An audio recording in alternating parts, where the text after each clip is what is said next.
Hi friends, అందరూ ఎలా ఉన్నారు? బాగున్నారా? అందరూ బాగున్నారనుకుంటున్నాను. మరి ఈరోజు దేవుని వాగ్దానంతో నేను మీ ముందుకు వచ్చాను. ఈరోజు దేవుని వాగ్దానము మలాకీ గ్రంథము 3వ అధ్యాయము 16వ వచనం. అప్పుడు యెహోవా యందు భయభక్తులు గలవారు ఒకరితో ఒకరు మాట్లాడుకుంటుండగా యెహోవా చెవియొగ్గి ఆలకించును. మరియు యెహోవా యందు భయభక్తులు కలిగి ఆయన నామమును స్మరించుచు ఉండు వారికి జ్ఞాపకార్థముగా ఉన్న గ్రంథము ఆయన సముఖమునందు రాయబడెను. మరి ఫ్రెండ్స్, ఈరోజు దేవుని వాగ్దానం మరి ఎలాంటి పరిస్థితుల్లో ఉండి వాగ్దానం చూస్తున్నారు నాకైతే తెలియదు. కానీ మరి దేవుడు సెలవిస్తున్నాడు ఏమనంటే, నా కుమారుడా, నా కుమార్తె, నీవు ఇతరులతో మాట్లాడుతున్నావు కదా, ఆ మాటలన్నీ నేను చెవియొగ్గి వినుచూ ఉన్నాను. నా యందు భయభక్తులు గలవారితో మాట్లాడినా నీవు, నా యందు భయభక్తులు లేని వారితో మాట్లాడినా దాన్ని నేను చెవియొగ్గి వినుచున్నాను. నువ్వేం మాట్లాడుతున్నావు అనేది సమస్తం నాకు తెలుసు. నేను సమస్తం ఎరిగిన వాడిని. ఒకవేళ వాళ్ళు నిన్ను అవమానిస్తూ ఉన్నారా, అది కూడా నేను చెవియొగ్గి ఆలకిస్తూనే ఉన్నా. నిన్ను అవమానిస్తున్న వారి మాటలను నేను చెవియొగ్గి వింటూనే ఉన్నా.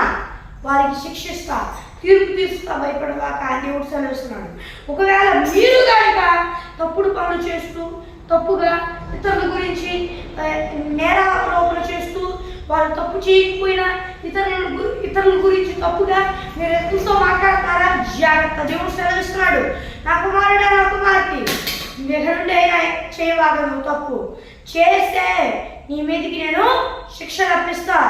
ఒకవేళ నీ గురించి వాళ్ళు ఇతరుల ప్రచారం చేస్తున్నారా, భయపడవాగా, వారి మీదకి నేను శిక్ష రప్పిస్తా. నువ్వు భయపడవాగా. లేకపోతే ఇతరులు నీ మీద చేస్తున్నారని నువ్వు వాళ్ళ మీద అలాగే ఇతరుల మీద చేస్తున్నావా, చేయవాగా, నేను వాళ్ళ మీదకి శిక్ష రప్పిస్తాను. నిన్న అన్నందుకు నువ్వు ఇతరులని వాళ్ళని ప్రచారం చేశావనుకో, అప్పుడు నీ మీదకి శిక్ష వచ్చింది, జాగ్రత్త అని దేవుడు సెలవిస్తున్నాడు. ఫ్రెండ్స్, మరి మీరు ఏం మాట్లాడుతున్నారు, జాగ్రత్తగా ఉండండి. దేవుడు అన్ని మాటలు వింటున్నాడంటే ప్రతి ఒక్క మాటని జాగ్రత్తగా ఉండండి. ఏ తప్పుడు పనికి అవకాశం కాకండి. ఏముందలే, దేవుడే క్షమిస్తాడులే అని అనుకుంటున్నారు. దేవుడు క్షమిస్తాడు, కానీ మీరు చేసుకున్న కొన్ని తప్పుల వలన శిక్ష అనుభవించాల్సి వచ్చింది, జాగ్రత్త. అయితే మీరు దేవాన్ని క్షమాపణ అడిగినప్పుడు ఆయన కృపను బట్టి విడిపిస్తాడు అనుకోండి. కానీ మీరు దేవుడు ఎట్లా క్షమిస్తాడులే అని మీరు చేస్తే దేవుడు కావాలని చేశాడు అని ఆయన మనసుకి ఎంతో బాధపడతాడు. ఆయన క్షమించడు. ఒకవేళ ఆయన స్వామి అని క్షమించినా కూడా శిక్ష అనుభవించాల్సి వచ్చింది. ఒకవేళ ఇప్పుడు దాకా అలా చేస్తున్నారా, ఇప్పటికైనా చేయకుండా క్షమాపణ అడగండి. ఇంకా శిక్ష విషయం అంటారా, దేవుడు ఆ శిక్ష రప్పిస్తాడు. ఎందుకంటే ఆ శిక్ష మీరు చేసుకున్నారు కాబట్టి. కానీ దేవుడిని బతిమలాడుకోండి. దేవుడు ఇప్పటికైనా మీరు బతిమలాడుకుంటే పోనీ అని దయ చూపించి మీరున్న కష్టాల్లో నుండి చిన్నగా విడిపిస్తాడు. మరి అందరూ దేవునికి ఇష్టానుసారంగా బ్రతకండి. దేవుడు అప్పుడు అన్ని విషయాల్లో మీకు చూపిస్తాడు. మరి ఇంకొకటి చూసుకున్నట్లయితే మరి దేవుని యొక్క భయభక్తులు కలిగి ఆయన నామాన్ని స్మరిస్తూ ఉంటారు. చూడండి, అంటే ముందు భయభక్తులు, నిజంగా భయభక్తులు కలిగి ఆయన ఎప్పుడు స్థుతిస్తూ ఆయన ఎప్పుడు జ్ఞాపకంతో ఉంచుకుంటారు. చూడండి, అది జ్ఞాపకార్థంగా ఒక గ్రంథం రాయబడిందంట. అది దేవుని సముఖం ముందు ఉందంట. మీరేమైతే దేవుని స్థుతించారో, మీరేమైతే దేవునికి ప్రార్థన చేశారో అవేం వ్యర్థంగా పోవు. మీరు ఏ విషయం అయితే కన్నీరు విడిచి ప్రార్థించారో అది వ్యర్థంగా పోదు. దేవుని సన్నిధిలో జ్ఞాపకార్థ గ్రంథంలో అది రాయబడింది.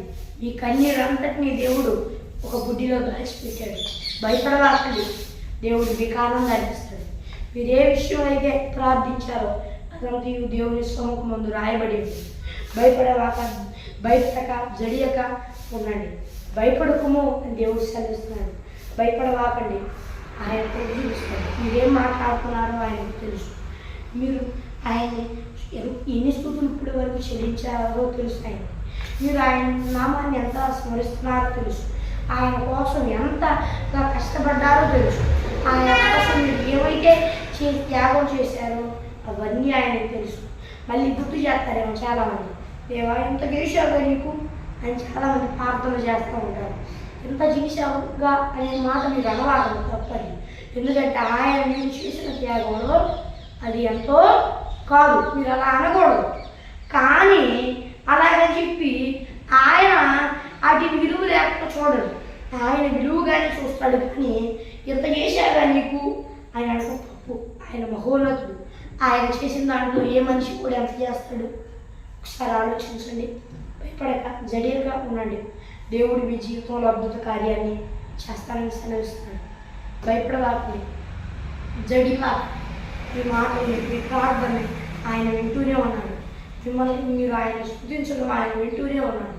మీ ప్రార్థన నేను అంగీకరిస్తున్నానని ఆయన ఈరోజు సూటిగా స్పష్టంగా మీతో మాట్లాడుతున్నాడు. మీ ప్రార్థన ఆయన అంగీకరించి ఉన్నాడు. మీరే ఏమైతే ఆయన్ని నామస్మరణ చేస్తూ అడిగారో వాటిని అన్నిటిని అంగీకరించాడు. మీరేమైతే ప్రార్థనలు అడిగారో అది ఆయన అంగీకరించుకున్నాడు. ఆయన భయపడవాక ఈ ప్రార్థన నేను అంగీకరించాను. నువ్వు ఎక్కడండి కన్నీరు విడవాల్సిన కన్నీరు, కన్నీరు నేను చూశాను, నీ కన్నీరు తుడిచి వేస్తున్నాను. ఇక నుండి నీకు అంతయు మేలు ఆశీర్వాదం ఇది. నువ్వు ఇక నుండి జడియగా భయపడక మా యొక్క భయభక్తులు కలిగి ఉండు. ఇప్పటిదాకా నువ్వు కావాలని చేసిన తప్పులు కూడా నా కృపను బట్టి క్షమిస్తున్నాను. ఇంకెన్నాడు చివా నేను ఆ శిక్షను కూడా త్వరగా నెలలుగా నా కృపను బట్టి తప్పిస్తూ ఉంటాను. ఆ శిక్షను పూర్తిగా కొట్టివేస్తాను. అయితే కొంతగా నిన్ను శిక్షిస్తాను. అది కూడా ఇంకెన్నడూ నువ్వు పాపం చేయకుండా వరకు. అయితే నీకు రావాల్సిన శిక్ష భయంకరమైన శిక్ష నేను రాని భయపడవాక అని మరి దేవుడు సెలవిస్తున్నాడు. ఫ్రెండ్స్ మరి ఫ్రెండ్స్ దేవుడి వాగ్దానం మరి చిన్న ప్రార్థన చేసుకున్నాం. పరలోకమందున దేవా నీ వాగ్దానం వారు సూటిగా నీ బిడ్డలతో మాట్లాడినందుకు ఎలాంటి కోట స్తుతులు స్తోత్రాలయ్యా. దేవా నీ బిడ్డలందరూ ఈ భూలోకంలో వారందరూ నేను నమ్ముకొని వారు సుఖచేతాలు పొందుకొని బాప్తిసం తీసుకొని రక్షణ పొందుకొని నీ ఆత్మను పొందుకొని నీ ఆత్మ అభిషేకం పొందుకుంటూ సాయం చేయ పొందుకొని కూడా దారి తప్పితే మరలా మారు సుపచారాలు పొందుకొని రక్షణ పొందుకొని నీ ఆత్మను పొందుకొని నీ ఆత్మ అభిషేకం పొందుకొని సాయం చేయమని వేడుకుంటూ ప్రతి ఒక్క దుష్టుడిని యేసు నామములో బంధించి లయపరచు. ఈ పరిచర్యకు విరోధంగా ఉన్న ప్రతి ఒక్క దుష్టుడిని లయపరుస్తూ యేసు నామములో అడుగుచున్నాను. నా పరలోకమందున దేవా, నా పరలోకమందున నా పరమ తండ్రి ఆమేన్.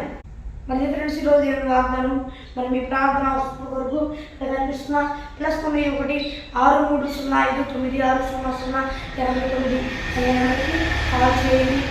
మరి ఒకసారి ఇంగ్లీష్లో చెప్తాను. +91 6305 960089 అనే నెంబర్కి కాల్ చేయండి. మరి ఒక దేవుని వాగ్దానంతో మనం కలుద్దాం.